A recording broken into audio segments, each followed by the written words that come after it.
And here's I'll show you how to easily add custom JavaScript code in your WordPress website. Log into your WordPress admin dashboard and go to Add New Plugin page.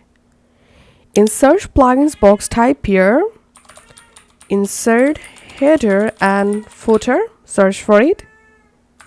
And now you have to install and activate this WP Code plugin.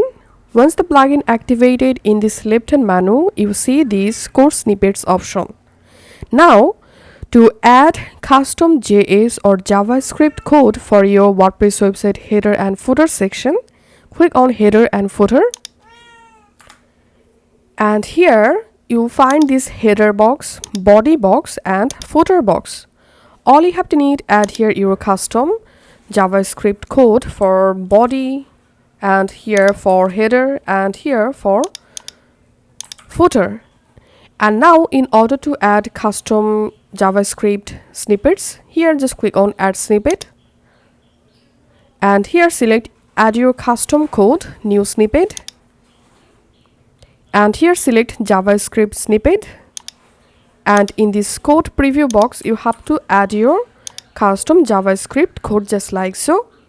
And to activate the snippet, enable or activate the snippet here, and just click on Save Snippet, and that's it.